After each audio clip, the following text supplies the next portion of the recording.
went down to Austin today. I had to go pick up a dump truck. And I pulled in to get some fuel, and I see this guy pull up in this damn store with a squatted truck. And this guy hops out, and he's got this long hair down to his neck, down there, and it's just chopped straight across. And then you look up in front of him, he had this like where it squared up here, where it went straight across. And he's hopping out. He had this rubber band in his mouth, and he hopped out, and he just starts getting his, he pulled his hair up with both hands, and he grabs his rubber band, and he puts his hair in a man bun. And after he gets his hair all done up, well, then he reaches in his pocket. He pulls out this damn vapor. And he was just puffing away, puffing on this son of a bitch, blowing smoke rings and all this shit. And I happened to look over, and I said, hey. He was pumping gas at this point, so he turns around, and he's like, woo. I said, oh, I was just wondering if, like, with that truck like that, with it sticking up in the air at the front end like that, I mean, does that affect your gas mileage at all? He's like, bro, I don't know what kind of gas mileage this thing gets. It don't matter to me anyways, because my daddy pays for it. I said, oh, hell, I should have known that. And he's like, well, known what? That your daddy pays for it. There's no way that anybody else would be running around in a fucking 4-door, 3/4-ton truck and got it squatted if they had to work at it and make their own payments. Obviously, your daddy pays for it for you.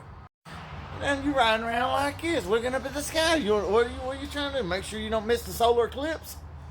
I said, oh, I noticed you had the big mud tires on there too. What, do you take your truck out mudding? He says, I sure do. I said, this shit just don't make no sense. You got these big ass mud tires on there, and you got this motherfucker squatted. So there's no way that you're actually out mudding. Because if you did, it'd look like a fucking dog dragging its ass through the grass trying to get through that fucking mud hole. You need to put a sticker on the back of that motherfucker that says, he's like, says what? Don't say pavement princess. I said, I wasn't. I was going to say daddy's little princess.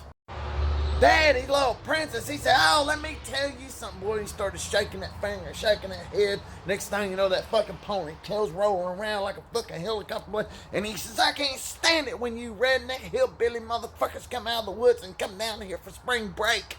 I said, well, I'm not down here for no spring break.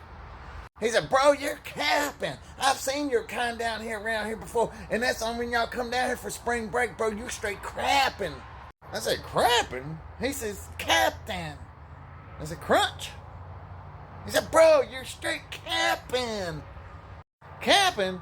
Dude, I'm not fixing to shoot you. Boy, and all of a sudden he says, I'm gonna fuck you up. And he reached in his back seat and he grabbed a fucking backpack. He stuck his hand in there and he pulled out one of them bigger vapors. And boy started, he was huffing and puffing on like he was the fucking big bad wolf. I said, you gonna fuck me up. You better listen here, Powerpuff Girl. You better calm your ass down. Oh, he didn't like it. Boy, he reached up and he grabbed that damn ponytail and ripped that rubber band out and his hair fell down. He went back to, like I said, where he had it cut across, straight across, and had the bang line cut. And he said, oh, I'm fixing to fucking get you. I said, look here, Adult Explorer. You run up on me, I'm going to throw hands. Or you can run your ass inside and grab your Slurpee and throw on your truck. He said, that's all I wanted to do was fucking go inside and buy me a Slurpee and throw it in my truck for a video. I said, hell, I don't blame you. Fuck, if I had a squatter truck, I'd be throwing Slurpees at it too.